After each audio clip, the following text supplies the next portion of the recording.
you around our space. I just thought I should start the video with my face so you remember or know who's talking, and to let you know that I've come straight home from work as a swimming teacher for little babies. So I haven't showered. I'm just doing this quickly while there's no one home and I can talk without being interrupted by my beautiful children. So I'm just going to take you around the room and give you some information, and then please leave comments, questions, anything like that. All right, let's flip it around. Okay, so disclaimer, this is now a different day because I filmed and something went wrong, so doing it again on a different day. And we're going to start in the hallway at the entrance to our living space. As you can see, there's the kitchen, table, sofa over there. This is open plan. I just thought it'd be nice to see where you are. Over there is the little one's functional kitchen with her own cooker that she loves to use. This is a cardboard car and a big den that we've had up since Christmas. They were Christmas presents, but I'm going to take them down soon because I have had enough of them taking over the space. Okay, so here is our bookshelf. These are most of the books in the house. The older two have their own bookcase in their respective rooms with their own, their personal books that they love, and also any overflow. A lot of it's in their room just because it wouldn't fit in here and it would be just taking over too much. Little one's books are all down here and there. The rest are mine or ours or adult books, whatever. Here in this box we have my sketchbooks and scrap fabric and embroidery stuff because I'm also an artist. Okay, so these two shelves are reference books. You may recognise some of these beautiful reference books. These ones are so large I have to slant them. This one is gorgeous. This is called The Lost Words, and it's like a poetry book about things that we don't really think about or read about much anymore. And it's just so beautifully done.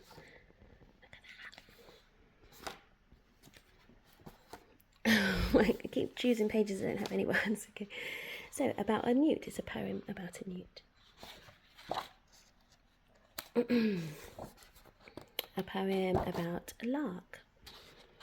A poem about a starling, one of my favourite birds. A poem about dandelions. So this is a great book to pick out for themes and things and have some beautiful literature with. Hold on a second. It's a big book. Okay.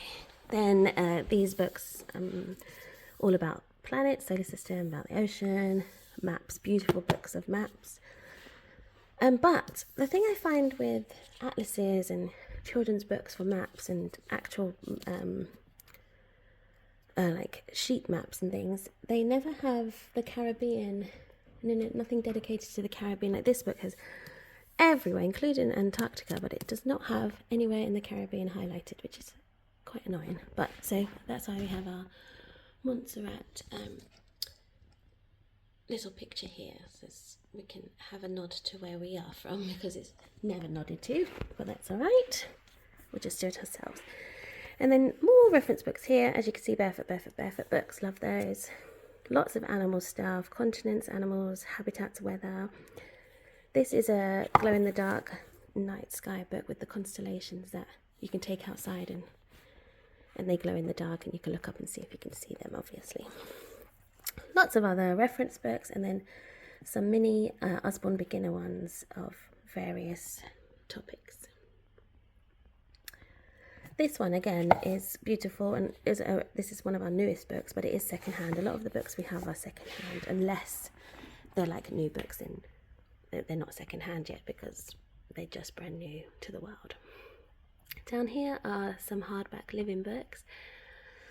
Living books are just beautiful literature that spark curiosity and are well written and well illustrated to engage and intrigue the learner and the reader. So again, we use these just for bedtime, for reading whenever we want to, but a lot of them are really great for topics and themes as well. These two have picture books, some of the ones you'd expect, like Giraffes Can't Dance and almost everything that Britta Teckentrup has put out we have, because I adore her essentially art and poetry in book form. Of course, Julia Donaldson, Helen Cooper, Barefoot books. This is one of our favourite books as well. It's really, really cute.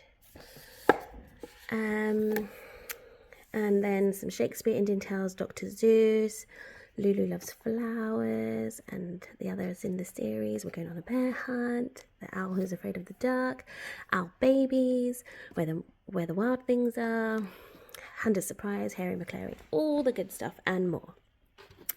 Up here are our current chapter books that we're going through at bedtime, basically, which is Anna Hibiscus by Atanuke, one of Maya's favourites, I think. She adores these stories, and I think they're really great stories as well. Some of them have actually brought me to tears. They're so well written, and they are stories that aren't really told very often in children's books in mainstream Western publishing anyway. Down here are all the board books from when Maya was little, and also from when my oldest were little as well, and when we had rabbits they would chew all the books. So some of these are really old, like decades, but we keep them because we can refer to them for topics, but they're also really good because of the simplicity of them and the repetition in them. They're great for Maya, the little one, to read independently and feel confident about it. So there's no way we're getting rid of books that we love just because they are, you know, simpler. Okay, here we have some more hardback books, and again a lot of these are topic-y adjacent, so we can use some of these for our themes, like our unit studies or our themes of the month in our dedicated homeschool time, as well as just reading for fun. So we've got weather, habitats, and these more Tech and Trop ones. We've just put this one and this one back because last month's theme was trees and the night sky. And then we've got all the seasons for guess how much I love you. Currently on display is winter. Over here are really beautiful classics and treasuries. This one is, and look, there's another Brita Tech and Trop. This is one from my oldest to my youngest when they went to, I can't remember now, Portugal or LA. They went to a really beautiful bookstore and got this very special edition of The Jungle Book. It's so special that we haven't opened it yet. This little corner and this little piggy, this little corner is the little one's calm corner, we call it, where she can come and sort of breathe, take a moment. That's why we have a little timer here. She's very interested in stitching, so that's there because she likes to just play with that. Lots of other sensory manipulatives for her to sort of calm herself down with, and a mirror to see her face, her reflection, when she's feeling those feelings, see what she looks like. It also has some really pretty books, and one of her favourite books that I made when she was a baby. Maya doesn't really use this space as the intended calm down space, but she does use it to just chill. She'll often take her little camping chair out of the space and use it in other situations to play in. So if she's doing a performance, she'll have set up some chairs and so on. So I wrote this book, that sounds ridiculous. I made this book when she was little. It has family members on each page, different flaps to open in different ways, and then some pictures on it that represent that person. Each page has the same layout of language. So this is name, they are my so-and-so, and then inside, when she flips it, everyone is saying I love you, until we get to the very end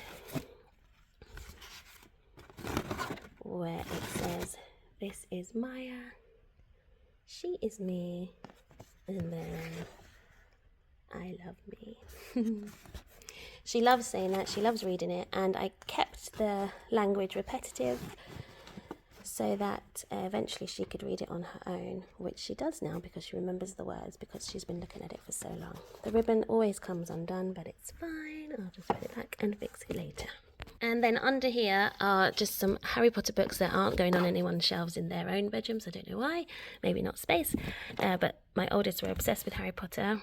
They still like it, but they're not as obsessed. And then behind there are some revision materials for GCSEs. handed down from my oldest to my youngest. He'll be using, to my middle, not my youngest. He'll be using them soon at school. Okay. Next to the bookcase are Maya's Montessori continence boxes underneath our Montserrat island picture and box of flags.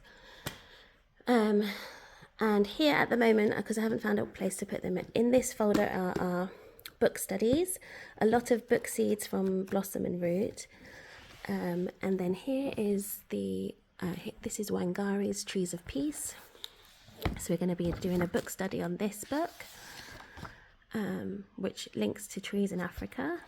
This is about Wangari from Kenya, who inspired over 30 million trees to be planted around Africa. Then we're going to go on to The Boy Who Grew a Forest. Very similar vibe, but a different continent. But it's just here because it just came in the post recently, and I haven't had the heart to just tuck him away yet. So that's for our book study.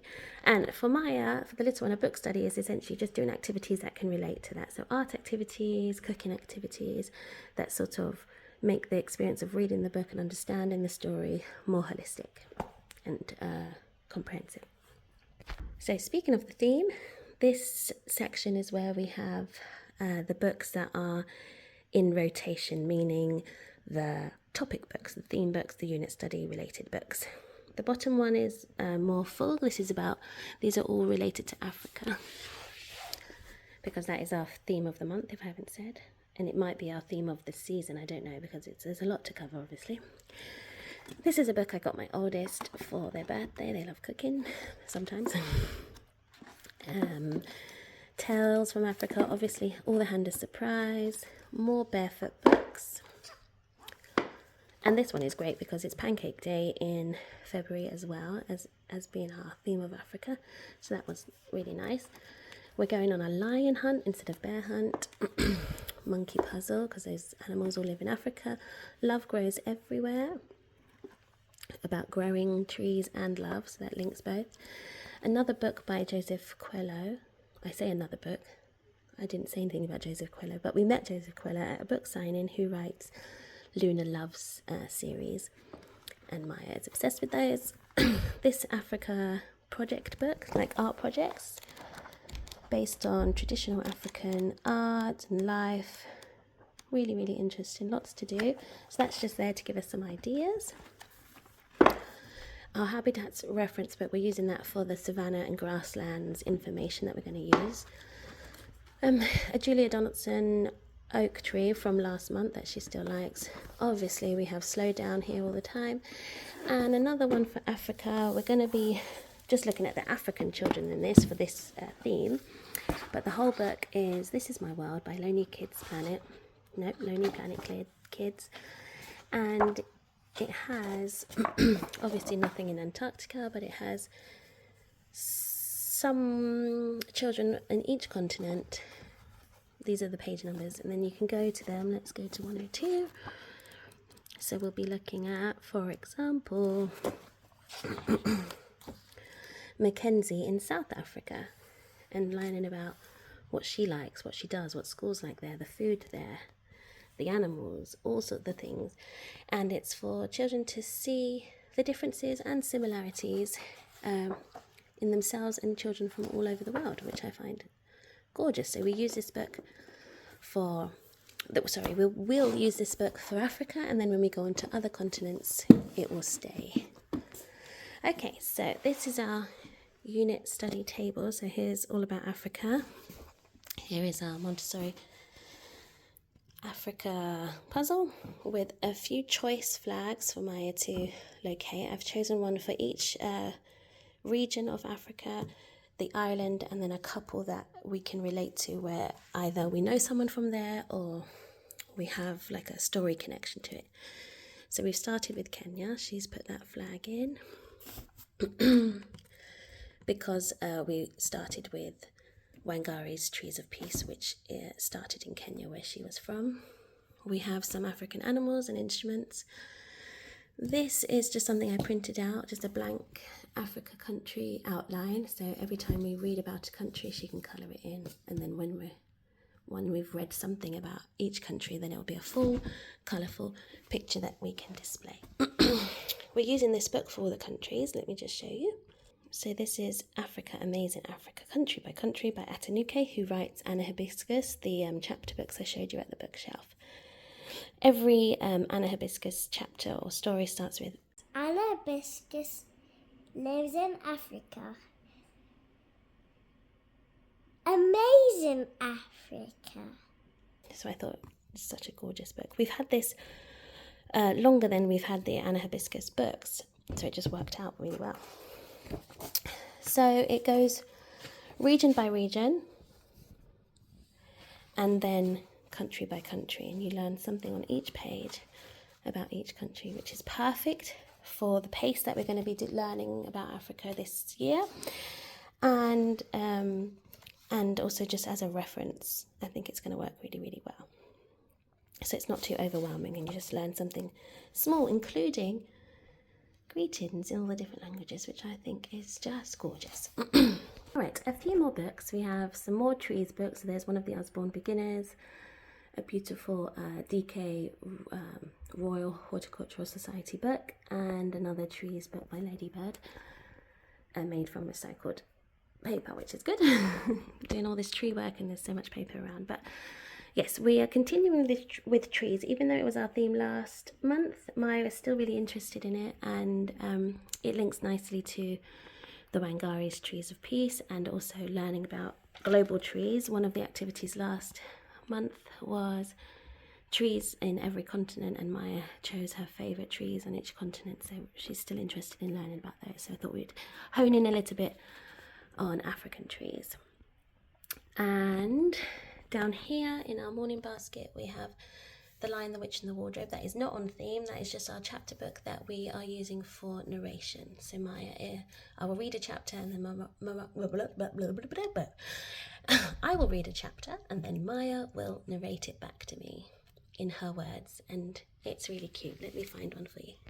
So for example, let's just do chapter 1. So there were 4 children. These are exactly her words as she said them. I wrote them down. 3 children waited outside the wardrobe and 1 went in. She was having nice soft on her cheeks. She had coats on her cheeks. Then she felt crunchy things under her feet. It was snow. She kept going and she saw woods and went towards a lamp, and then she acted out that part. She got a little torch and then put it far away and then acted out walking towards it. She heard tip tap, it was someone's feet. They looked like horns on their forehead, and goat bum and goat legs. Their chest was human. They gasped. That's Mr. Tumnus. So it's just really interesting to hear how she's hearing the story, what she's remembering, and then how she's retelling it. And it also helps her retain the story a little bit more, especially as it's a chapter book. There's a lot to read, obviously, and lots for her to hear, especially with very few pictures, as this book has. It's a really old book from when my oldest were young, and even probably before then. So it's a lot of words, and it's just her listening. So this really helps her be more engaged, and it's just really nice to hear what she's hearing as well. So that's one of our morning basket activities, even though it's more of a afternoon/nighttime activity. We just keep it there so she knows where it is. Okay, there's the Winter Guess How Much I Love You on display. Here are some of her early readers that she's sort of come away from. She's not really interested because we've read the stories so much. She's kind of bored of them, but we have other early readers that I can show you if you like in another video. Then I've just set up a Valentine's activity, which is reading this book and then making some Valentine's cards. Here's my just one to show her as a model. I've got the card ready for her to fold herself, so she will find the corners and fold that herself. That's some practical life Montessori work. Then pens, stamps, and gems to decorate with. And then a final book I can show you is the one that we have by her art materials, which is To Be an Artist, by the same people I think that did Global Babies, I think. But what the author is Maya Ajmera and John D. Ivanko. And it just shows children from around the world engaging in all different types of art practices, from drawing to painting to music to dance and more. So that's a little bit of inspiration. Okay, Okay, so that is all the books I'm going to show you today. I think the next video will be a little tour of our homeschool space that you had a glimpse of there. Any questions, comments, things you want to share, please leave them in the comments. Like, subscribe, all those good things, and I'll see you in the next one.